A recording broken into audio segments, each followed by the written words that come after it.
Bonsoir Eric. Salut Gab, ça va? Ouais, ça va bien toi? Ça va très bien, merci. Ben oui. Bon, fait qu'on est live, pas mal plus près de chez toi que de chez moi. Oui, ben, je veux dire, à un moment donné, ça se rapproche, ces affaires-là, c'est quand même pas si pire. Là, toi, t'es à Hawkesbury? Oui, oui, je suis depuis Hawkesbury. Ouais. Ok, Mhm. très cool. Je suis Ouais, chez bon. moi à Moncton, dans mon bureau en cours de conception. Ouais, tu vois, moi, mon bureau, c'est un makeshift, là. C'est littéralement la table de cuisine à l'heure actuelle pour pas que le spot soit dans les jambes. Mais écoute, C'est on parfait. est quand même très bien, là. Comment tu t'arranges à travers ça, toi, à travers la fameuse pandémie, là? Ben écoute, plutôt bien. Je suis chanceux, je suis privilégié, mais je peux te dire que ça va quand même. Ben écoute, montagne russe, là, c'est-à-dire autant tout ce qui est hors de la scène, tout ça, ça crée beaucoup de chamboulements. En même temps, avec la situation ici dans le sud-est du Nouveau-Brunswick, qui est quand même assez optimale, là, disons-le. Mhm. Il y a des activités qui reprennent, le Salon du livre de Dieppe la semaine prochaine. Il y aura un lancement de Paul Bossé avec Personnage, où il y aura d'autres poètes qui seront amenés à performer d'ici quelques semaines si tout va bien. Donc, tu sais, il y a comme tout ça qui renaît tout à coup après avoir eu 2 semaines de reconfinement, disons, partiel. Mais Mhm. sinon, ben écoute, ben, cette maison-ci, c'est ma nouvelle maison que j'ai achetée en pleine pandémie. Puis là, je vais être papa. Puis aujourd'hui, c'était la journée de mon échographie.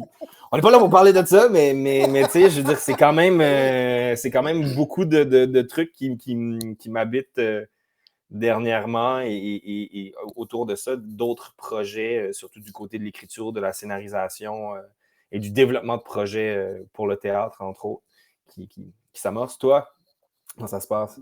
Ben écoute, moi, ça se passe admirablement bien.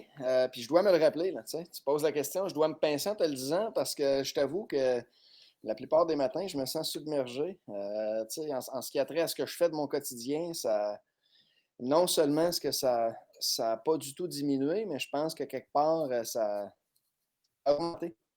Donc, OK. je suis à restructurer certaines choses, tu sais, sur le plan de l'entreprise elle-même, ou des entreprises, devrais-je dire. Donc, c'est certain que la pandémie aura eu l'effet d'une mise à terre, mais en même temps, ça a provoqué, je pense, beaucoup de réflexion puis beaucoup d'introspection de la part d'entrepreneurs, ce qui fait ils ont des besoins en matière de contenu, puis en matière tout à coup de. Ben, je dis tout à coup, hein, c'est pas gentil de dire comme ça, mais bon, ils saisissent l'opportunité pour en faire une enclave en matière de traduction. Puis ben là, tout à coup, puis là, je n'hésite pas à le dire, les mots redeviennent importants. Et puis c'est Hmm. quand même plate qu'il faille en venir à ça, hein, pour que les mots reprennent toute leur portée, mais c'est ça. Je pense que le Ouais. rythme frénétique porte atteinte à la portée du verbe, tu sais, si on le disait, là. Mais toi, tu me Ouais, non, parles ben de, c'est. Non, tu me parles de projet d'écriture de ton côté. Est-ce que la situation, bon, confinement, hein, on va appeler ça un confinement. Il y a plein de synonymes possibles. Est-ce que ça catalyse? Est-ce que ça provoque l'écriture ou est-ce que ça paralyse? c'est variable, je te dirais. Ça a comme permis de relancer des projets, imaginer d'autres trucs, mais le geste de m'asseoir et d'écrire, ou de m'asseoir et d'écrire pour rien, Ouais. euh, est moins présent qu'il a déjà été. Puis en même temps, je te dis ça.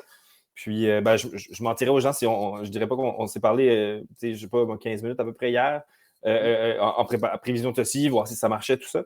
Mais je vous avais dit que j'avais eu la misère à écrire de la poésie, puis je sais pas si ça a débloqué cette affaire-là, mais j'ai écrit pour rien hier soir, et ça m'a fait le plus grand bien Il y avait une espèce de projet inachevé sur ma table, là je vous le pointe, vous le verrez pas, mais je me suis mis à poursuivre ce projet-là. Puis c'est pas fini non plus, mais ça faisait.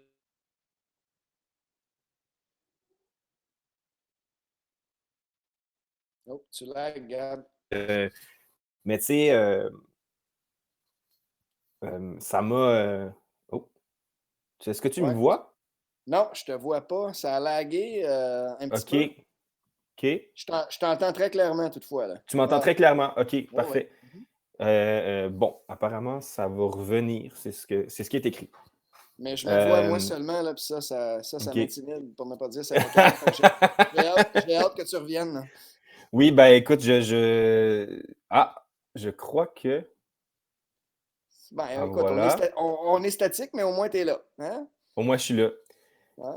Je crois que ça va se passer. Oui, 3, 2, 1. Et voilà. Ah, ah, ah. Mon Internet a la fâcheuse habitude d'avoir une espèce de déconnexion à peu près aux heures. Donc là, on devrait être bon pour le reste de la run. Good. Fait que, pardon. Mais c'est ça. Donc, est-ce que Sinon, ça a été un sinon, catalyseur? J'ai envie de dire oui puis non, ça dépend. Mais ça a certainement permis de me concentrer sur d'autres trucs, juste du fait d'être à la même place depuis à peu près février. Je suis allé à Caraquette au mois d'août. Je suis allé à Saint-Jean au mois d'octobre. J'ai fait 2 allers-retours dans l'espace de 24 heures les 2 fois. Puis je suis allé une fin de semaine à Petit Rocher. Donc, pour moi, c'est imaginable. J'avais 33 000 km au compteur de ma voiture et ça excluait des voyages en avion et des voyages dans des trucs loués. Là, j'en ai 5 000 depuis le début de l'année et c'est capoté. Toi, comment ça se passe? Comment ça affecte? ben écoute, je pense que tu le synthétises super bien quand tu dis écrit pour rien. Travailler de la maison, je t'avoue, moi, que ça a toujours été impossible, à savoir qu'il y a trop d'autres choses à faire. Puis là, je te fais un aveu. J'aime comme trop le ménage, moi, puis trop la vaisselle, puis tout ce qui a trait à l'entretien ménager pour me consacrer au travail dit sérieux, tu vois. Du moins, j'ai toujours cru ça. Tu sais, ce qui fait que OK? j'ai 3 bureaux en tout et partout, puis ben, je me plaisais toujours à me rendre au bureau, hein, à faire sérieux, monsieur cravate, sans la cravate, bien sûr, mais quand même. Et là, ben, on a été contraints, right? On a été confrontés à ça, puis ben, le ressac a fait en sorte qu'on a atterri chez nous. Puis on a eu à s'y faire, je pense, chacune, tous les professionnels qui ont eu à le faire. Puis pour moi, ça a été salutaire, à savoir que j'ai vraiment OK? découvert euh, cette, euh, cette fibre-là du travail qui est possible, peu importe l'espace. Puis ça, Gabriel, je te fais une confidence. Puis je reviens à ton écrire pour rien. J'ai toujours été celui qui pouvait travailler ou écrire à l'aéroport en attente, au Mhm. restaurant en attente. Donc, toujours de savoir qu'il allait y avoir une fin très bientôt à ce que j'avais osé entreprendre, ça me rassurait. Puis là, je t'avoue Hmm. que c'est les plages sans fin, sans butoir qui m'intimidaient puis qui me paralysaient au début, mais non, je t'avoue que ça roule très, très bien. Sur le plan de la création, et là, je reviens à ton écrire pour rien. euh, non, j'ai eu beaucoup de difficultés à m'y faire parce que je considérais ça tricher, moi, tricher le sort, puis c'était trop facile, justement, d'écrire, puis il n'y a vraiment pas grand-chose qui sortait initialement. La façon dont j'ai permis à ça de. C'est-à-dire que tu structurais, tu avais tout besoin d'avoir une pensée structurelle avant de poser le geste d'écrire et de créer. Je ne suis pas Non, certain d'avoir compris ce que tu as dit, mais c'est ce que je c'est qu'il retiens. y a une dichotomie peut-être trop grande entre l'entreprise, donc la vie professionnelle, puis la vie de création. Puis je ne devrais pas m'imposer ça, mais j'ai toujours l'impression, si je prends 15 minutes, 30 minutes au cours de la journée pour écrire, pour faire de la poésie, disons-le pas autrement, j'ai toujours l'impression de voler du temps de travail. Puis j'ai toujours été très mal à l'aise avec ça. Mais là, je suis à la maison et il y a personne, en fait, qui sait si je vole du temps. Puis ça m'intimidait. Donc, OK. l'horaire a comme pas changé. C'est très, très tôt le matin où je me permets ces plages de création-là. Puis pendant la journée, ben, j'essaie d'y aller avec le travail. Mais le écrire pour rien, comme tu le dis si bien, moi, ça m'a paralysé, à savoir que tout, hein, tout compte fait, tout peut être fait pour rien. Il n'y a personne qui nous surveille. C'est-à-dire, Mhm. on écrit, puis on peut voler ce temps-là, peu importe où, au cours de la journée, puis personne ne le saura. Puis ça m'intimidait. Ouais, puis quand je dis écrire pour rien aussi, je me suis rendu compte aussi le premier jet, pour moi, a toujours quelque chose de grisant, d'enivrant et d'assez formidable. Après, ben, c'est sûr, le retravail, c'est là, moi, on m'avait dit, un écrivain, ça écrit, un écrivain professionnel, ça réécrit. Ça réécrit, ouais. Oui. Il y a une part du travail qui va au-delà de ce premier jet-là. Puis des fois, lorsqu'arrivent des projets de commande ou encore un projet qui a plus de nœuds ou d'écueils ou qui est repoussé pour toutes sortes de raisons de production, de délais, etc. J'ai l'impression aussi des fois que cette espèce de professionnalisation, d'une certaine façon, finit par enlever quelque chose à ce premier geste-là, spontané.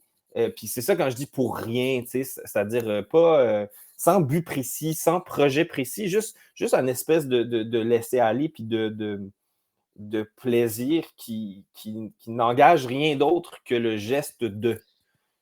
Puis ça, en tout cas, peut-être la pandémie aussi, parce que, bon, moi, je veux dire, je suis pigiste, fait que je suis travailleur autonome à temps plein, mais de m'assurer aussi d'avoir un certain revenu ou que les projets avancent ou d'avoir suffisamment de projets, faire des demandes de subventions, appuyer à des fondations, c'est des choses que je ne me permettais pas forcément le temps de faire parce qu'il y avait d'autres trucs qui rentraient en ligne de compte. Alors que là, ben, je l'ai pris ce temps-là, mais en même temps, ça a amené d'autres affaires, tu sais.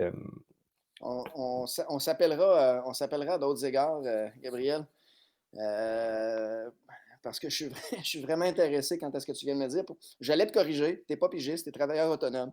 Dans la définition entrepreneuriale des choses, tu es travailleur autonome. Tu sais, cela étant dit, écrire le spontané même m'intimidait à savoir que j'allais pouvoir le retravailler, comme tu le dis, ouais. Puis dans le cas de la poésie, tu sais, je dois te préciser, moi, qu'il n'y a pas vraiment de commande, là. Du moins, pas de la part de l'éditeur en tant que tel. Il y a des commandes par rapport à des publications plus ponctuelles, oui. Et puis ça, moi, ça m'aide. Donc, d'avoir ces remparts-là, donc les butoirs qui deviennent des remparts, est-ce que c'est l'âge? Parce que c'était pas comme ça il y a 5 ans, c'était pas comme ça il y a 10 ans, encore moins. J'ai besoin de ces repères, remparts-là. Et c'est pas... La réécriture, je commence à l'aimer. Je commence à la caresser, à savoir que la chose se concrétise progressivement de par le travail de réécriture.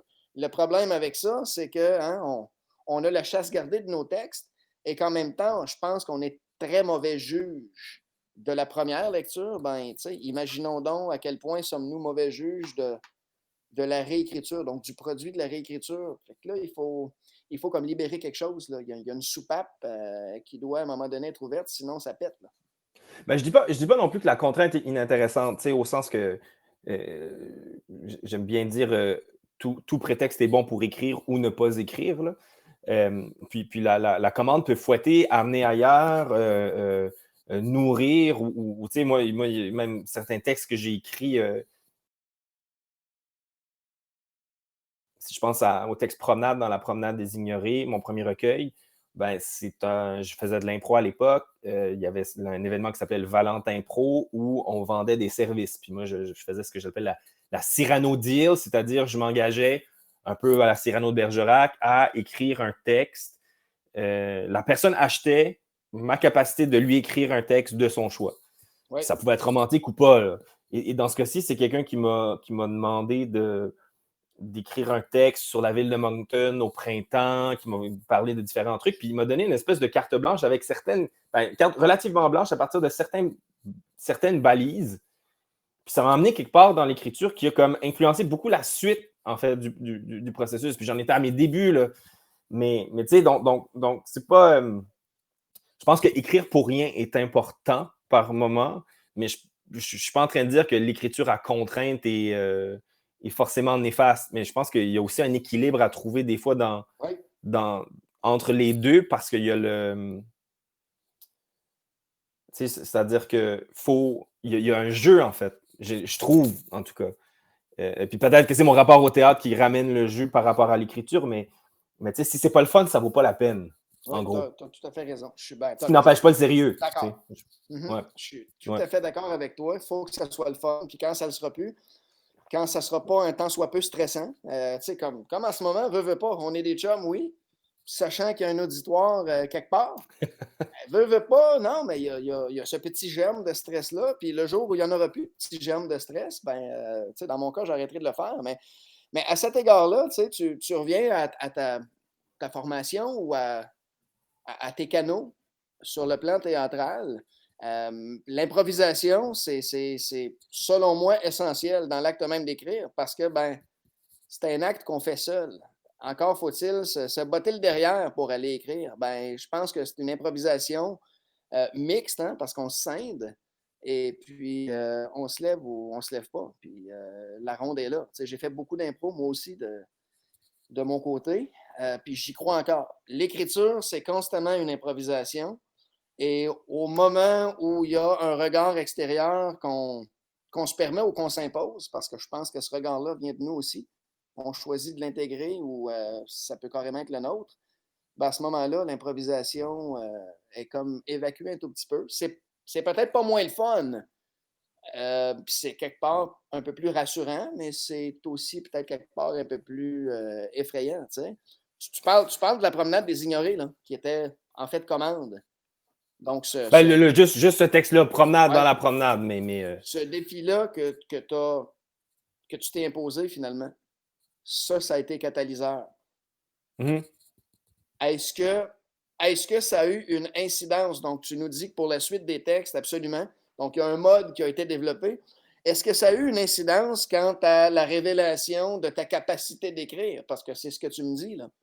Le client, appelons-le le client, payait pour ta capacité quant à lui écrire un texte. Est-ce que quelque part, c'est un défi auquel tu voulais te poser toi-même? Oui, je veux dire, il y avait quelque chose de très ludique aussi, c'est la Saint-Valentin, le Cyrano deal.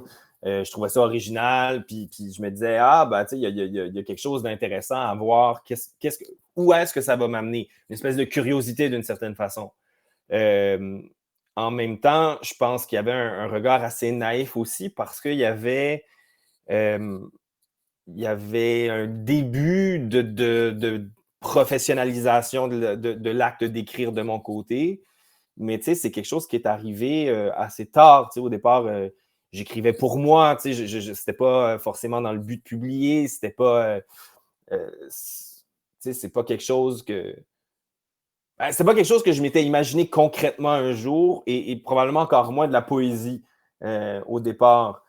Parce que pendant très longtemps, j'ai pas eu la poésie telle qu'on me l'a enseignée, qu'on me l'a montrée, ne correspondait pas à la poésie telle qu'elle était capable de me rejoindre à l'école en fonction de mes acquis, de comment j'avais grandi, etc. Ça s'est comme manifesté plus tard.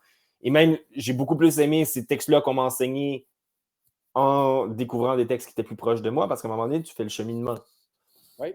Mais tout ça pour dire que oui, je pense que le défi est intéressant. Puis le défi, la poursuite de ces défis-là devient le fun aussi, parce que ça permet des fois d'aller ailleurs.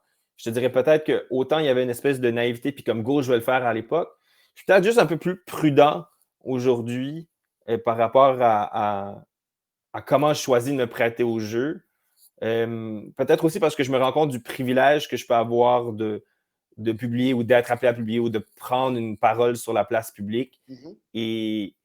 Et la responsabilité que ça demande, pas que ça demande, mais la responsabilité que ça exige, je dirais plutôt. Ouais. Je fais, tu sais, des fois, c'est peut-être mieux tant qu'à risquer quelque chose pour le fun, peut-être de juste prendre du recul puis de laisser la parole à quelqu'un d'autre ou de me taire puis d'écouter ou de lire. Puis après ça, à un moment donné, peut-être si le tri se fait, je pourrais le faire. Parce que bon, ce qui est heureux aussi de ce poème-là, Promenade, c'est que oui, il y avait le carré de sable, disons, dans lequel Simon, le client, m'avait proposé de jouer. Mais après ça, il m'a quand même donné des seaux puis une pelle, puis il a dit « Ton château, c'est toi qui le fais. » Fait que j'étais pas dans quelque chose de si minutieux que ça. J'ai vraiment pu jouer dedans, encore une fois.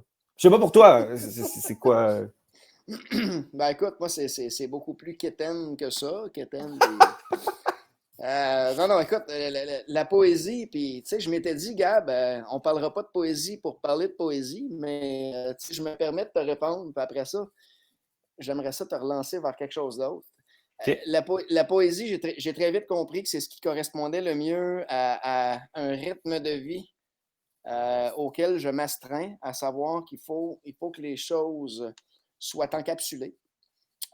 Puis j'ai très, très vite compris que l'émotion rythmée, si on veut, avec donc des mots selon une certaine cadence, oui, mais surtout beaucoup d'allusions, là. Et ce que j'appelle une épitaxie. Donc, on renvoie vers et on revient, et ainsi de suite. Ça correspondait énormément à la façon dont j'ai appris, donc depuis mon enfance, à composer avec la réalité, avec les réalités, donc avec les foyers, donc avec des parents séparés. Veux pas, il y a déjà là un kaléidoscope possible. À tout le moins, il y a une réalité holographique qui est hyper importante et qu'il faut absolument s'approprier. Sinon, on est très malheureux. Hein? Puis, comme je ne voulais pas être malheureux, tu l'as dit tantôt, on écrit pour le fun, puis on vit pour le fun aussi. Ben, ça s'est imposé à moi, ça. Et puis, ça Hmm. demeure encore, en temps de pandémie comme en temps de pré-pandémie, post-pandémie, cette façon de travailler-là ne change pas, puis n'aura pas changé. Ça, c'est, mais je me permets la chose suivante. il, y a, il y a une appropriation, du moins, il y a une occupation de l'espace qui est très importante et pour toi et pour moi. Il y a, à ce moment-là, oui, il y a une composante culturelle qui doit ne pas devenir un fardeau. Est-ce que, puis je reviens à l'une des choses que tu as dites tout de même, là, est-ce qu'on a à exprimer ce qu'on est ou est-ce qu'on doit se désincarner pour exprimer un peu mieux ce qui se passe autour de nous? Tu sais, sans le revendiquer. Là. Revendiquer, c'est un bien grand mot. Hein? Protester, c'est un autre bien grand mot. Mais est-ce qu'on part de notre intime, autrement dit, et on s'en va vers l'extérieur, ou bien, si comme tu as commencé à le décrire, on pourrait, selon la formation qu'on a peut-être subie, partir de ce qui se fait avec les lectures, avec les analyses, et essayer peut-être de transposer ça à ce qu'on devrait faire. J'ai l'impression qu'il y a une espèce d'équilibre à trouver entre les deux, ou en tout cas, c'est peut-être le compromis qui, moi, me donne le plus de liberté. C'est-à-dire que d'un projet à l'autre, puis quand je dis un projet, ça peut être un poème ou ça peut être une pièce de théâtre ou peu importe. J'ai découvert, et entre autres avec, disons, la promenade des ignorés, mais ce que j'aime appeler moi, mes ancrages de réalité, c'est-à-dire que dans un travail, je vais parsemer ou saupoudrer des trucs qui, je sais, sont vrais parce que ce sont des anecdotes qui m'ont été contées, des choses dont j'ai été témoin, des choses que j'ai vécues. Puis souvent, je vais les jumeler ensemble et les superposer en différentes couches. Et la multiplication de ces couches-là va me permettre d'arriver à la fois à une espèce de fiction et en même temps de jouer, en fait. C'est-à-dire que tout à coup, je n'ai pas l'impression d'être nécessairement dans quelque chose de précis qui ne parle que de moi, mais qui peut parler des autres. Je te dis ça, puis présentement, je suis en train de développer un théâtre documentaire où vraiment, je suis beaucoup plus au centre de la démarche, mais on est quand même dans la docu-fiction parce qu'on veut se permettre de jouer là-dedans. On ne veut pas être exactement dans l'affaire précise, etc. Puis, je te dirais, dans la poésie, ça s'est développé. Puis, même si à Caddy Road, c'était tout un processus d'être capable de nommer les choses avec des noms propres. Mm-hmm. Il y a quand même beaucoup de liberté avec ça. Puis ce qui est écrit n'est pas forcément ce que je veux dire. Et dans l'écriture, pour moi, il y a une place toujours à répondre non à un texte. C'est-à-dire qu'il n'y a aucun de ces textes-là qui, pour moi, est une finalité, même s'ils ont une finale. Puis je pense que c'est... Donc, ça me permet à la fois d'aller vers l'extérieur et de partir de l'intérieur et de jouer là-dedans et d'une certaine façon, de brouiller les pistes.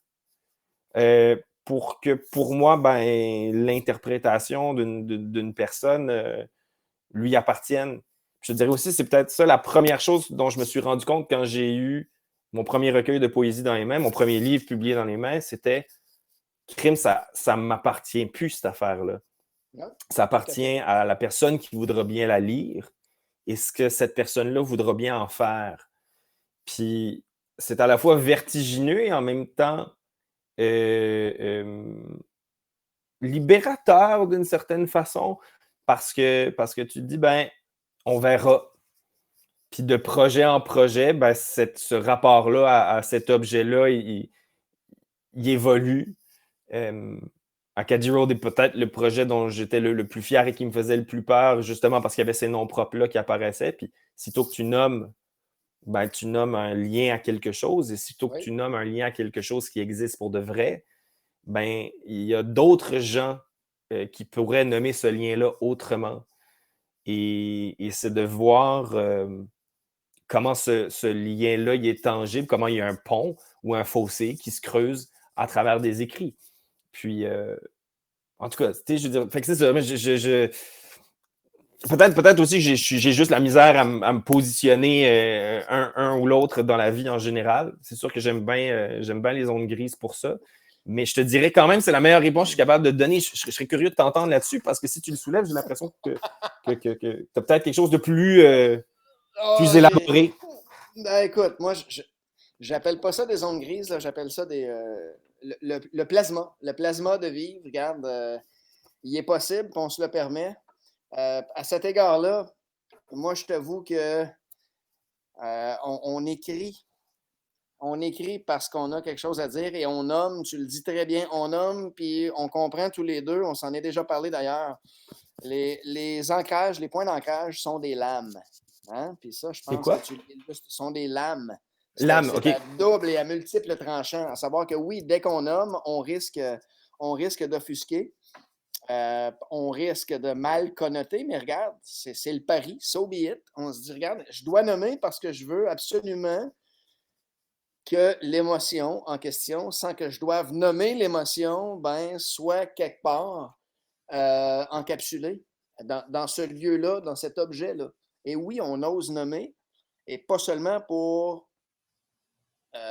provoquer ce référent-là, mais on nomme pour se situer, je pense, d'abord et avant tout, pour Mhm. suivre un fil qu'on a osé soi-même entamer. Puis ce fil-là, il faut continuer d'en assurer le déroulement. Donc, on nomme et on nomme. Puis ça, ben, quelque part, ça contribue à créer un genre de courte pointe culturelle là, à chacun des poèmes, à chacun des recueils, évidemment, à plus forte raison. Puis quelque part, ben, je pense que ça nous rend accessible. Puis la poésie, elle est malheureusement toujours considérée comme étant ben, up there, donc dans les nus, dans l'éther. Puis je pense que c'est important qu'on continue, et toi et moi, et d'autres évidemment, là, de travailler à cette accessibilité-là. Tu le disais tout à l'heure, hein, on écrit pour avoir du fun, oui. Puis quelque part, quand on décide d'y aller de l'avant avec la publication, donc la reddition au public de la chose, oui, ça nous libère. Puis oui, tu le disais, c'est vertigineux, c'est même terrifiant, je te le dis. Puis c'est encore le fun. Ce qui est terrifiant, ben, Mhm. ça nous émeut toujours. Puis tant qu'on est ému, ben bon Dieu, on vit. Mais non, mais c'est clair, je veux dire, la sensation d'avoir un livre dans les mains, c'est quelque chose, tu sais. Tu parlais aussi à un moment donné, tu évoquais la place, le positionnement par rapport au territoire, puis tout ça. En fait, non, je vais te relancer là-dessus, mais je viens de remarquer qu'on avait une question du public qui disait: en temps de pandémie, êtes-vous inspiré d'une différente manière qu'à votre habitude? Puis je la trouve intéressante, puis je ne veux pas la perdre. J'ai l'impression que si je te relance sur ce que je voulais te relancer, on va la perdre.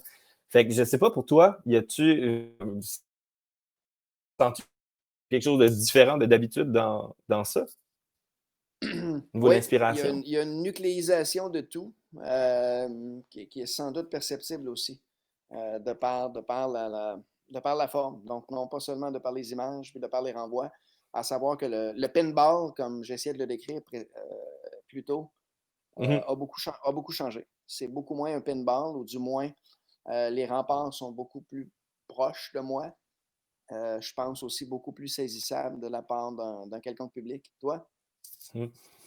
Hem, ben, en fait, il y a une espèce d'urgence d'associer à l'écriture qui est pas forcément la même, au sens que, j'ai l'impression que l'écriture et la créativité, est constamment remise en doute. Je ne sais pas toujours pourquoi je crée ou pour qui je crée ou dans quel contexte ce que je crée va finir par vivre. Hem, Puis c'est vrai que j'ai moins touché la poésie d'une certaine façon depuis le début de la pandémie, puis même un peu avant.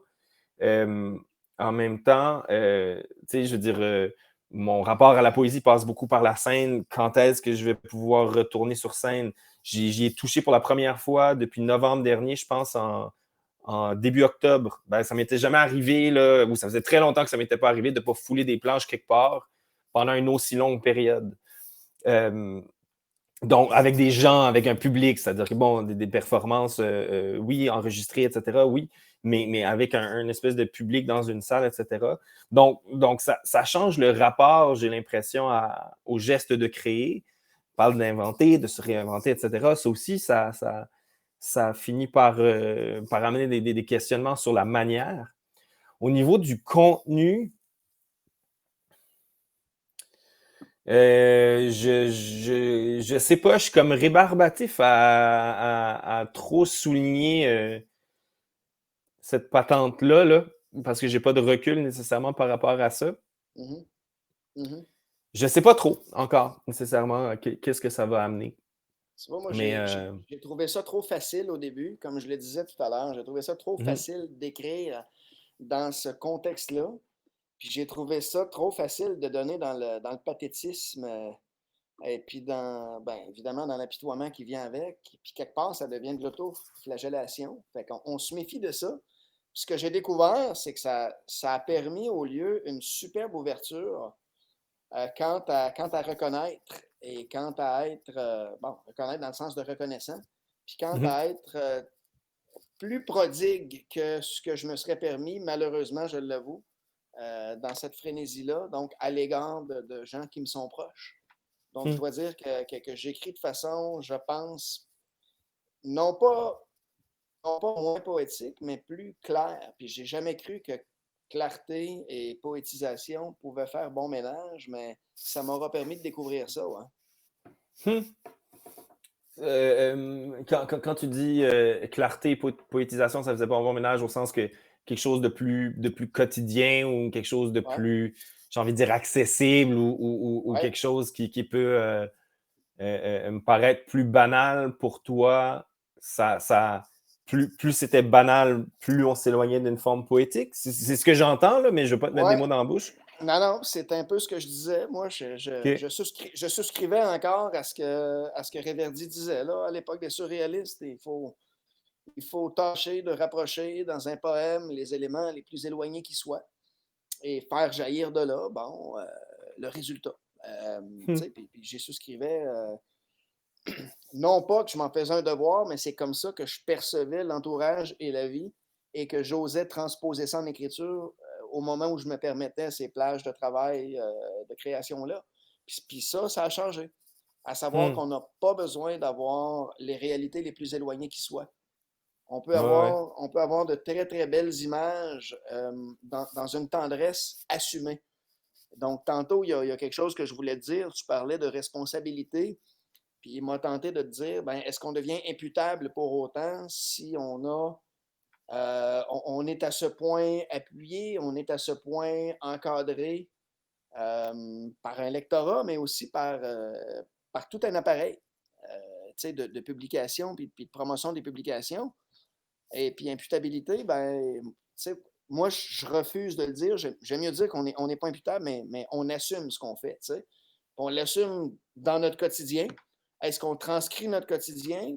Non, pas pour autant. Ça deviendrait insipide. Est-ce qu'on est encore capable de sortir de ce quotidien-là? Tu parlais de strate tantôt, de superposition. Ça, pour moi, c'est hyper important. Superposition des époques, superposition, et dans ton cas et dans le mien, des lieux.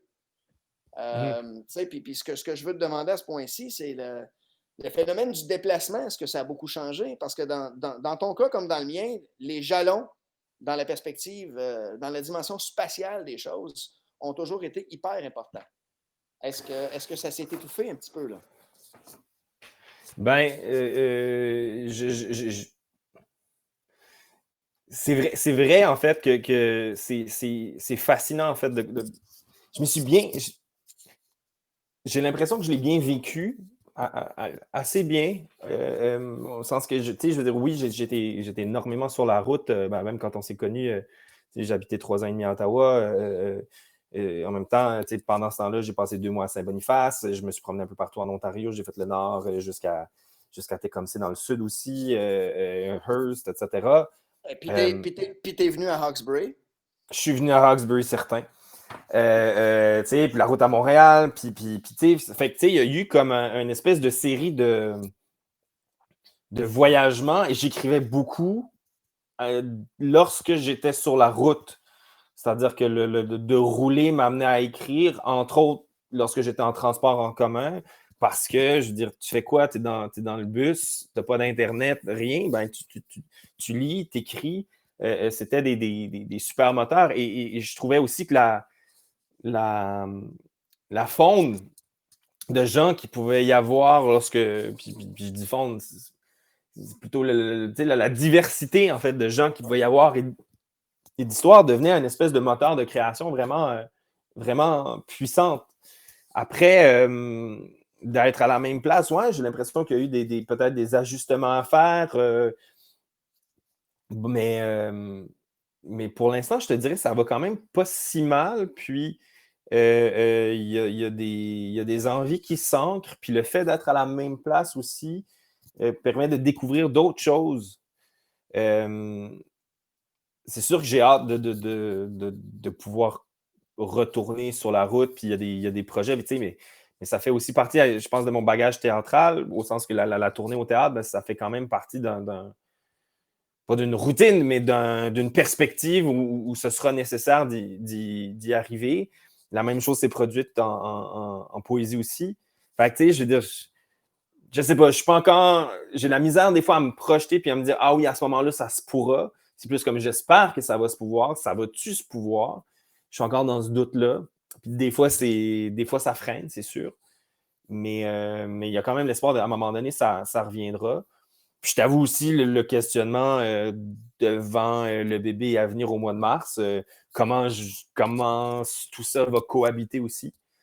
Mais ça ne m'empêche pas nécessairement d'écrire. Peut-être que oui, ça me fait écrire différemment ou ça me met dans un espace réflexif qui est autre. Puis il faut probablement aussi, tu parlais des coups de pied au derrière, mais que j'oublie pas, là, tout prétexte est bon pour écrire ou ne pas écrire. Mais c'est pas parce que je suis chez nous à la maison que, tu sais, je veux dire, c'est mon travail aussi. Là. Je veux dire, oui, on a bien beau dire c'est pour le fun, mais je veux dire, c'est quand même mon travail, mon métier, une bonne partie de mon gagne-pain.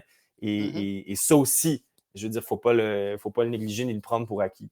Puis c'est là aussi, tu sais, on parlait de responsabilité, mais j'aime bien dire à la fois au théâtre, mais l'écriture, pour moi, ça revient à peu près à la même chose. Je veux dire, c'est pas.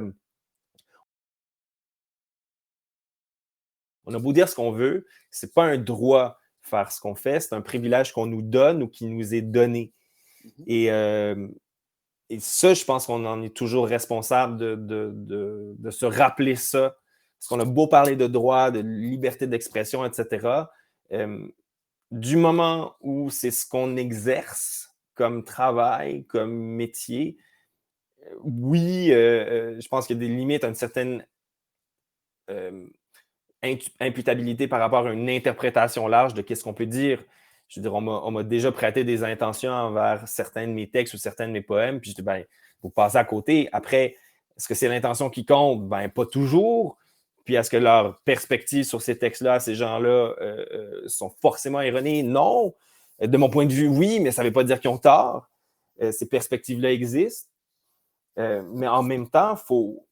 Ben, c'est ça, c'est ça. C'est juste de trouver une espèce de forme d'équilibre Oui. dans tout ça, puis reconnaître un peu, comme tu disais tout à l'heure, reconnaître le privilège qui vient avec. Et comme privilégié, ben, tu n'as pas le droit de t'as pas le droit de t'asseoir sur tes lauriers. Tu sais. Non. Tu Faut peux que tu pas l'embrasses. répudier, tu peux pas répudier ce qui t'est conféré. Je te le dis, tous les matins, je remercie une quelconque énergie parce que je suis choyé de faire ce que je fais, puis je suis choyé d'être entouré des gens qui m'entourent à travers les aléas. Avouons-le, là, c'est pas facile sans doute, hein? Être l'ami, puis être le proche parent d'un artiste, d'un écrivain, peut-être encore moins d'un poète. Puis quelque part, il y a de ces gens-là, les vieux roadies, hein, pour ne pas faire un mauvais jeu de mots, quand à Acadie Road, ces vieux roadies-là sont toujours là. Puis ça, encore une fois, sans vouloir être moralisateur, Gabriel, tu es en train toi-même d'exploiter cette nucléisation à laquelle je faisais allusion un peu plus tôt. Donc, il y a un enfant qui s'en vient au mois de mars. Tu dois trouver les enclaves, ou pas tu dois, mais tu veux bien trouver les enclaves pour l'écriture. Puis, sais-tu quoi? Selon moi, si tu as cette attitude-là, tu les auras toujours, ces enclaves-là. Puis, c'est superbe. Puis, en même temps, pour revenir au propos, là, quand dans quel sens on va, de l'intime vers le lointain, du lointain Ouais. vers l'intime, ben, je pense que de plus en plus, tu vas revenir à cet intime-là et de plus en plus, cet intime-là sera tributaire d'ancrage de plus en plus tendre aussi. Parce Hmm. qu'il y a ces émotions-là là, que tu t'apprêtes à vivre et qui sont imprévisibles. Puis quand tu parles de ça, vas-tu, mettons, parce que bon, tu sais, là, si tout va bien, en avril, j'aurai ma 5e publication, 3 en poésie, là, ça va être une 2e en théâtre. On s'est parlé hier, puis j'ai comme vraiment scrappé. Là, je pense que je t'ai dit, c'est quoi ton 7e? Je pense que tu m'as dit 11 ou 12. Je me disais, OK, il y en a une batch que j'ai manqué et où tu sais, je me disais, ça ne peut pas qu'il soit rendu autant que ça, mais oui. Mais est-ce que tu parles aussi de l'évolution d'une démarche par rapport à ce que toi, tu as vécu? Parce que c'est drôle parce que quand on s'est entretenu hier, j'ai checké le dernier texto qu'on s'était envoyé. Puis, puis Ça date en tabarnouche, hein? ouais, ça datait d'un bout. Puis je sais pas C'est si tu t'en impardonnable. souviens. Puis là, je t'avais dit hier, je vais te faire une surprise, nanana. Mais je pense que c'est un de tes premiers recueils, il est bleu, j'aurais dû l'amener avec moi. Mais tu avais un poème, je pense que c'était La feuille d'érable, puis qui Ouais. commençait par Tu es assis avec, en tout cas, avec la pose ou comme André Gagnon sur sur la pochette de l'album Saga. Puis l'année passée, j'étais à Québec et j'ai trouvé Saga d'André Gagnon. Je l'ai acheté à cause de ce verre, de ce recueil-là. Je l'ai amené chez moi. Je l'ai écouté aussi. Je n'ai pas juste fait l'acheter, je l'ai écouté. Il est en bas, j'ose pas aller le chercher, mais je l'ai. Puis le dernier texto que je t'avais envoyé, c'était ça. C'était la pochette que je venais de me pogner. Puis je sais pas si tu as reçu la photo, mais, mettons, si je te parle juste de ça, mais j'ai l'impression aussi qu'entre cette écriture-là, de ce recueil-là, et l'écriture que j'ai connue par la suite avec l'évolution de recueil en recueil, il y a comme c'est pas la même personne qui écrit, même si c'est la même personne qui écrit, mais c'est-à-dire qu'il y a comme une espèce de cheminement ou de progression dans l'écriture qui amène ailleurs, tu sais.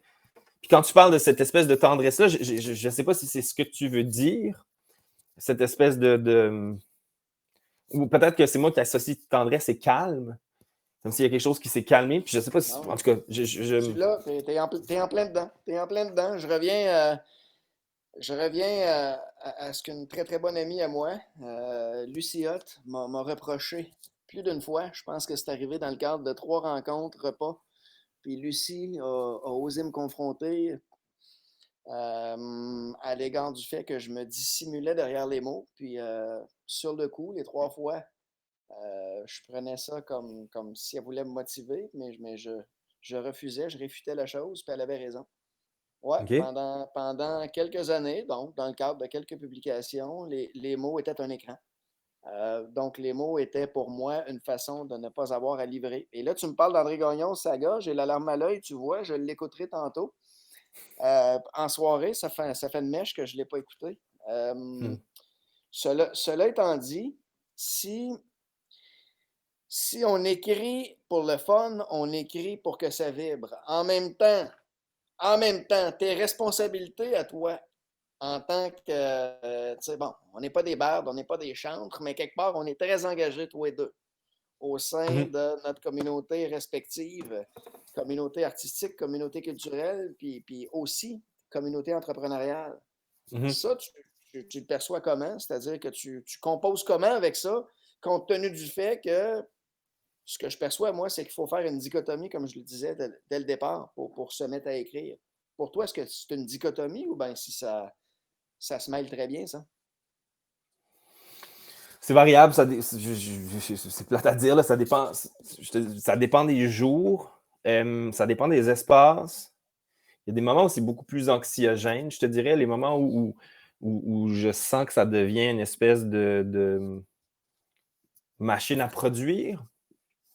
Mhm. Puis j'ai peur de ça, en fait, aussi, parce qu'à un moment donné, je suivais un cours en scénarisation, puis il avait dit il y a deux sortes de gens qui écrivent. Il y a des conteurs et des poètes. Et les conteurs étaient plus des gens structurés qui étaient capables de bien raconter et de bien structurer une histoire, à peu près n'importe quelle histoire, alors que le poète était plus investi par un projet personnel et qui allumait une espèce de flamme et qui aboutissait, dont les projets étaient généralement plus signés. Puis je pense que je suis meilleur à être un poète qu'à être un conteur.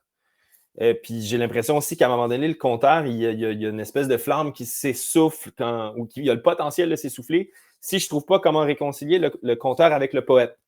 Je ne sais pas si c'est clair ce que je dis Très par clair. rapport à ça, mais donc je pense qu'il y a toujours cette espèce d'équilibre-là à trouver. Et en même temps, rapidement, quand je suis sorti de l'université, il y a comme 2, 3 phrases qui m'ont été dites, qui m'ont été vraiment marquantes. Il y avait quatre, je vais t'en dire quatre. Mais le roman Mountain Mantra de Gérald Leblanc que j'ai lu Mhm. à peu près à la fin de l'université, un écrivain, ça écrit. C'est simple, mais en même temps, je trouve que ça dit tout. Euh, on m'avait dit aussi, j'avais été voir avec Carole Doucette le Cirque du Soleil à Barcelone. Il y avait Christian Kidd-Gauguin, un Acadien, qui jouait dedans. Puis j'avais vu 2 représentations, une dans la salle, puis une en coulisses. Puis dans les coulisses, il y avait un gars qui s'appelait Pierre-Philippe Guy qui m'avait dit, tu sais, il faut tout le temps que tu aies 12 projets dans la vie. Parce que tu en as 2 ou 3 qui arriveront à court ou moyen terme, 2, 3 à moyen ou long terme, 6 qui arriveront jamais. C'est bien correct. Et finalement, une autre phrase qui m'avait été dite aussi, c'était un écrivain n'écrit pas dans une langue, il fait quelque chose à une langue, et c'est à partir de ce moment-là qu'il devient un écrivain. Puis ça aussi, c'est comme toutes des espèces de révélations d'éponge. Et la finale, il y a 3 raisons pour prendre un contrat dans la vie. La gang est-tu le fun? Le projet est-tu le fun? Et c'est-tu payant? Puis si tu as 2 des 3, Ouais. ben prends-les. Si tu as les 3, ben fuck you puis bravo. Puis pourquoi on discute? Et si tu en as juste un, ben ça vaut pas la peine. OK. Indubitablement, tu seras malheureux. OK. Puis c'est des espèces de leitmotifs qui se poursuivent et qui essayent de garder les choses en vie, les choses vivantes, puis de garder en vie des projets qui, ça arrivera-tu, ça arrivera pas, je le sais pas, mais il me semble que ça devrait arriver. Et de toujours essayer d'avoir quelque chose pour ne pas se retrouver nécessairement dans le vide, tu sais. Es-tu, Ça aussi, ça es-tu, fait partie du vertige. es-tu à l'aise avec le fait qu'il y a possiblement 6 de 10 projets qui n'arriveront pas? Tu sais, je t'écoute, puis moi, j'ai de la misère à gober ça. Euh, Ben, ça dépend toujours c'est quel projet. Puis je te dirais que si c'est le cas, les 6 qui arriveront pas, ben, ouais, je pense qu'il y a des deuils qui sont plus importants que d'autres ou des projets qui sont plus difficiles à Mhm. abandonner que d'autres. Je te dis pas que c'est facile, mais dans l'idée de c'est bien correct comme ça, c'est de dire aussi, ben, fais confiance qu'il y en aura d'autres. Je te dirais, c'est ce qui réconcilie le mieux l'incertitude potentielle avec laquelle on peut être amené à vivre comme travailleur autonome ou comme créateur.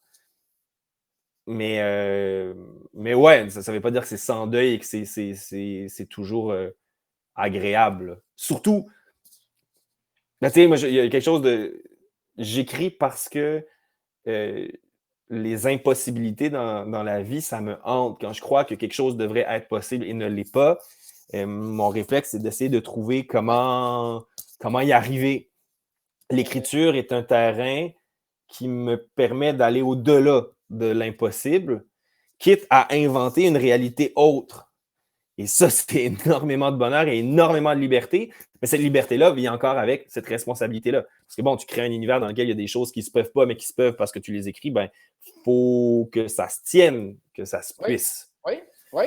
Donc, tu sais, c'est la même chose sur scène. Tu es libre de faire à peu près ce que tu veux sur scène. Il y a des gens qui sont là, qui t'écoutent, tu es debout, tu as la parole. C'est énormément de pouvoir.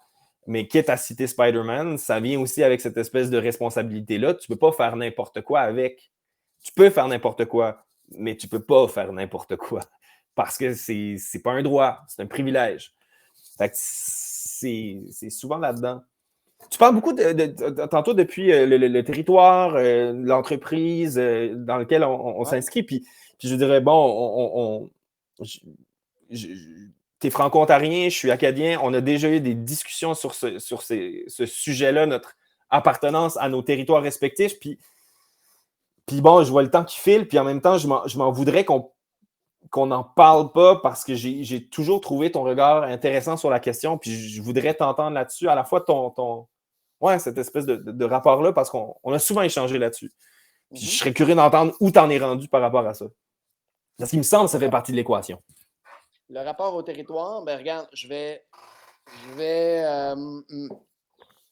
me permettre d'être catapulté par un concept que tu as énoncé, si je ne m'abuse, 4 fois, l'équilibre. OK? Et cet équilibre-là, comme toi, j'ai toujours cru que c'était une quête. Et puis je comprends depuis quelque temps que c'est pas vrai. Je faisais fausse route à en faire une quête. Cet équilibre-là, c'est la personne qui a la parole, donc qui a cette plume-là, puis qui ose. Donc, il y a beaucoup d'audace. Fait que le rapport au territoire part de ça. Ce territoire-là, il est en fonction de ma perception de la chose, qui vaut ce qu'elle vaut en passant. Hein? C'est ma perception, mais on investit les points d'ancrage puis les jalons dont on a parlé tantôt de ce territoire-là. On investit ça de notre émotion, puis on investit ça de cette densité-là, ce qu'on a vécu là, ce qu'on n'a pas vécu là, puis qu'on aurait aimé vivre là. Parce que tu le dis très bien, Gabriel, hein? Écrire, c'est aller au-delà de ce qui est considéré impossible. Donc, c'est de rendre réel ce qui est impossible à défaut de pouvoir le rendre vrai. Donc, on s'arrête à la réalité. Ça ne sera jamais vrai, mais à tout le moins, c'est réel grâce à l'écriture. Puis le rapport au territoire, il se fonde sur cette notion-là, à savoir que, et toi et moi, on se promène énormément. On aime la route. J'étais très rassuré de t'entendre dire tantôt que c'est en transport en commun que tu écrivais. J'avais envie de t'interrompre et de te dire les enfants à la maison, on ne texte pas au volant, bien sûr. Donc, Non, mais la plume et le carnet, on n'a jamais parlé. c'est nulle part dans les lois, ça t'a bien Je raison. dis pas que c'est pas arrivé. Je dis pas que c'est pas arrivé. Mais il n'y a pas de Je loi m'en justement qui t'a dit confesse. ça. Ouais. Mais ce rapport-là, il se fait au gré des déplacements. Et la hantise, depuis très longtemps, la hantise qui m'a absorbé, c'est, évidemment, on ne pourra jamais être à tous les endroits en même temps. Et quand j'ai conquis la hantise, quand j'ai compris que c'est pas grave, ce qui est important, c'est le moment. Donc, tous les endroits imaginables, ça demeure important. C'est tous les moments qui sont devenus absolument impertinents. Et ça, j'ai compris ça, là. Il y a eu un épisode dont je vous fais grâce, là, que je te raconterai un autre tantôt, Gab, là. Il y a un épisode en 2006 qui m'a foudroyé, puis c'est là que j'ai arrêté de vouloir être partout en même temps. Mais le rapport à l'espace, on le disait, c'est nommer, c'est investir, donc c'est quelque part densifier aussi ces ancrages-là, mais aussi c'est se permettre de dire, non pas seulement j'ai été là, mais j'ai éprouvé ça au moment où j'ai été là. Puis dans ton cas à toi, ce rapport-là, est-ce qu'il est-ce qu'il est opaque ou est-ce qu'il est transparent? Moi, j'ai envie de te demander ça. Est-ce qu'il est opaque ou est-ce qu'il est transparent? Je pense que je le choisis. Je pense que c'est important de choisir au sens que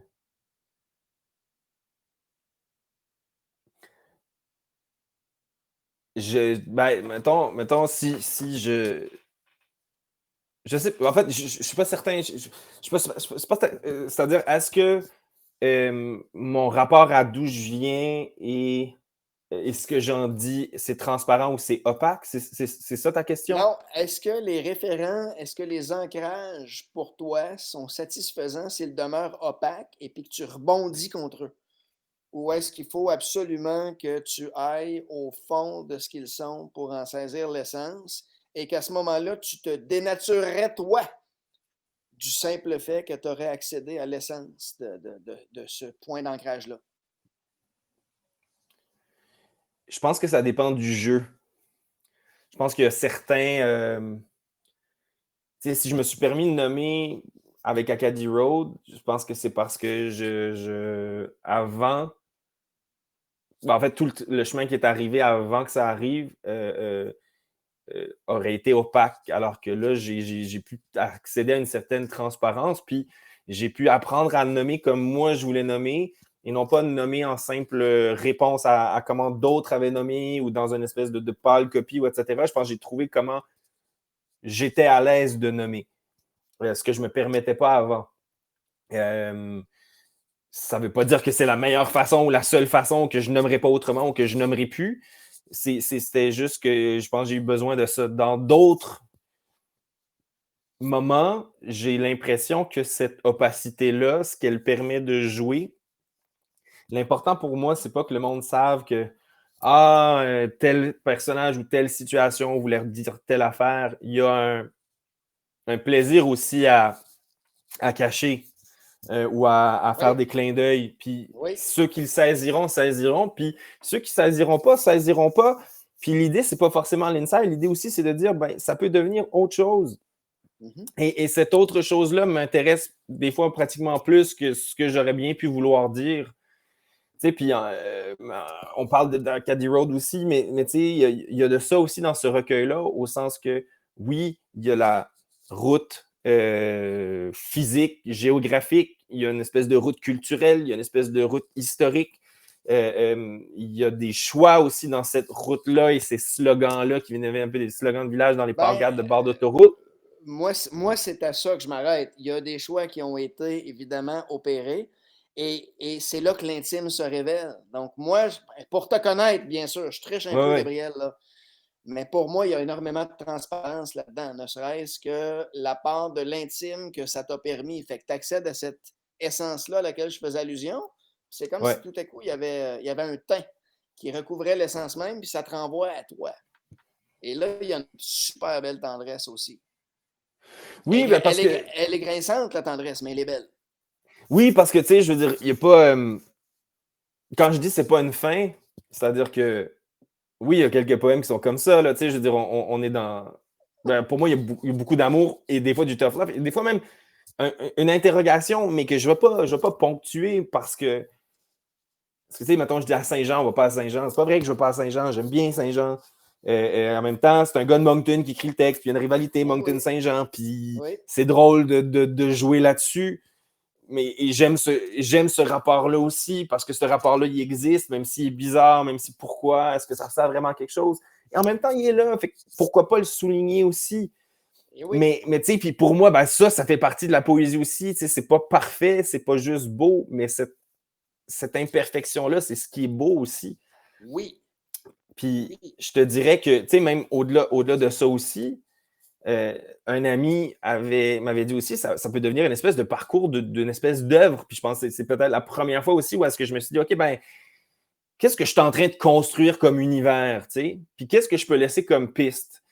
Puis ce qu'il y a comme cheminement dans Acadie Road aussi, ben, il y a aussi de ces 12 projets-là dont on parle et qui n'arriveront peut-être pas, mais il y a des trucs très ancrés qui sont des clins d'œil à la fois à ce qui a été, mais aussi à ce qui s'en vient. Puis ce cheminement-là aussi, ben, le monde devinera ou pas, le monde le percevra ou pas. Mais tu sais, le slogan qui parle de la ville de Dieppe, ben, c'est le slogan de la ville du recueil précédent. Fait que je fais ben, le recueil précédent, ben, checker d'où ça vient.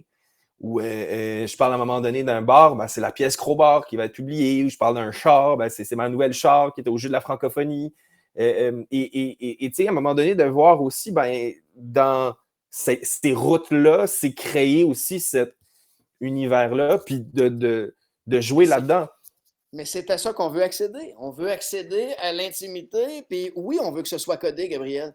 Ça, j'y crois depuis mes tout débuts. Il faut que ce soit, quelque part, il faut que ce soit cryptique, mais il faut que ce soit accessible. Tu sais, tu le disais tantôt, on brouille des pistes, puis ben, pour ceux et celles qui le comprendront, tant mieux. Pour celles et ceux qui le comprendront moins, c'est pas tant pis. C'est qu'on espère que vous y verrez vous-même un plasma pour combler cet écart-là. Puis c'est important que l'intimité jaillisse des images qu'on ose provoquer. Puis les images, non, sais-tu quoi? Jamais ne seront-elles interprétées de la façon dont nous les concevions quand nous avons écrit la chose, parce que cette densité-là, bon Dieu, c'est la nôtre individuellement. C'est hyper égocentrique, quelque part, le fait d'écrire. La beauté, c'est qu'on ose l'écrire. Au lieu de juste le garder quelque part à notre esprit, on ose l'écrire, on ose permettre à d'autres d'y voir peut-être un reflet, on l'espère, une certaine transparence, à tout le moins que ça ne demeure pas opaque. Tu sais. C'est un peu à ça que je veux en venir. Puis je ne suis pas juge de ce que tu as fait, mais je trouve que tu condenses très, très bien ce qui s'en dégage. Tu parlais de démarche tout à l'heure. Il y a une différence marquée entre, évidemment, ce qui est reçu puis la façon dont on l'a conçu. Très souvent, c'est-à-dire le lectorat peut avoir l'impression que ça a été écrit coin de comptoir, coin de bar, coin de guéridon. C'est pas ça. Il y a des choses qui ont été travaillées et retravaillées, mais on veut se déposséder de soi-même. Tu le disais tantôt au sujet de Saint-Jean. Oui, on en fait des clins d'œil. Oui, il y a du cynisme à souhait, et chez toi et chez moi. Ça ne veut pas dire qu'on adhère à ce cynisme-là. Ça veut dire aussi qu'on propage des éléments pour en faire, tu appelais ça un univers, pour en faire une dimension. Puis je pense, Ouais. moi, je pense qu'il faut que ça reste. Là. Il faut qu'on continue de cultiver ça. Là. Oui, oui, c'est certain. Puis tu sais, c'est drôle aussi parce que, tu sais, bon, des affaires qu'on entend, Herménégilde Chiasson disait on écrit toujours la même chose ou on écrit toujours la même pièce, mettons, au théâtre. Puis toi, as-tu l'impression que tu écris toujours le même recueil? Absolument pas. OK. Absolument pas. J'ai toujours l'impression, au contraire, j'ai toujours l'impression que quand je dois retravailler, quand je dois. Nous devons toujours retravailler la première mouture, avouons-le. J'ai toujours à ce moment-là l'impression que je suis en train d'écrire un recueil différent. Fait que non, pour moi, ça n'a jamais été, si tu veux, un élément d'implosion. Absolument pas. Toi? Cool. Ben, en fait, quand je suis en train de le faire, quelqu'un qui m'avait demandé dans un questionnaire, c'est quoi l'œuvre dans laquelle tu es la plus fiable? Je dis souvent la dernière, au sens que c'est celle-là qui. Tu sais, là, il y a Crowbar là, qui devrait sortir dans la prochaine année. Ben, Colin, je veux dire, ça fait 7 ans que je le porte, ce projet-là, puis j'ai hâte de laisser cette pièce de théâtre-là vivre et que tout. Ça commence à appartenir à d'autres, puis en même temps, le projet n'est pas forcément mort après. Je pense peut-être développer cette pièce-là, puis continuer de développer cet univers-là pour un autre projet. Mais ce que je veux dire, c'est que Acadie Road, ben, c'était ce que j'étais le plus fier quand je l'ai sorti. Puis le Lac aux deux falaises, ben, c'était comme moi, OK, ça arrive. Puis les Anodins aussi. Mais en même temps, si après ça, des fois, les gens t'en parlent ou tu constates, oui, je veux dire, je constate des obsessions, des thématiques, des façons de voir les choses, des façons de rire, des façons de grincer qui évoluent. Là. Je dis pas que c'est toujours la même affaire, mais puis des fois aussi, je pense avec le temps, le recul. Mais j'avais replongé dans le premier texte de La promenade des ignorés, puis je le lisais, puis j'ai fait crime, c'est pas mal tout ce dont je parle depuis que j'ai écrit cette affaire-là, tu sais. À différents égards, c'est pas la même chose, mais je fais comme, wow, OK, c'est quand même. J'avais saisi quelque chose, tu sais. Ouais. Je n'aurais pas été capable de le nommer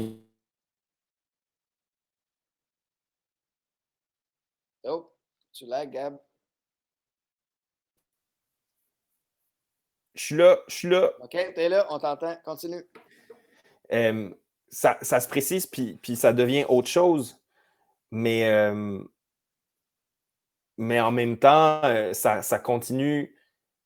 Ça continue de vivre, ça continue d'évoluer. Ça reste vivant. C'est-à-dire, je pense pas. J'ai peur aussi de ça. Je veux dire, je veux pas tomber dans un système. Non.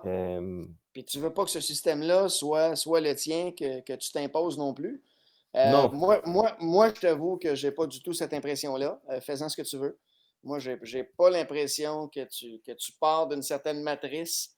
Que la promenade aurait été. Je pense pas. Non, pas je pense pas. Je suis sûr que non. Mais c'est certain qu'on est toujours le même sujet écrivant.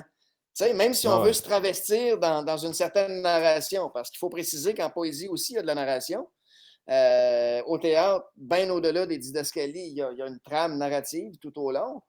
Ben, on se dissocie là, entre le sujet écrivant et la narration, ce qui permet, si tu veux, les bouts par rapport à Saint-Jean. Tu sais combien de fois, moi, j'aurais parlé à mes heures contre la ville d'Ottawa, que j'ai habité déjà à 2 instances au cours de ma vie. C'est parce qu'on veut provoquer aussi, puis c'est correct, mais cette intimité-là, qui est ton regard, je pense qu'on continue de se permettre tous les deux de l'avoir évolué. Ta perspective évolue, puis c'est comme ça, je pense, que l'écriture demeure salutaire. Même si on a nos schèmes et nos champs de prédilection, parce qu'on vit ce qu'on vit, puis on est limité, Gabriel, dans ce qu'on peut vivre. Mon Dieu, que la vie n'est pas assez longue, elle n'est pas assez variée. Il faut dormir, pas encore manger. Écoute, on peut-tu vivre un peu? Parce qu'entre autres, on veut que ça nourrisse notre écriture. Ben, veut pas, on est limité. Fait que oui, on revient à ces bumpers-là, à ces remparts-là qui sont des puits d'assurance, si tu veux. Puis ça, moi, je t'invite à les caresser. Au lieu de te dire j'ai peur de me répéter, sais-tu quoi?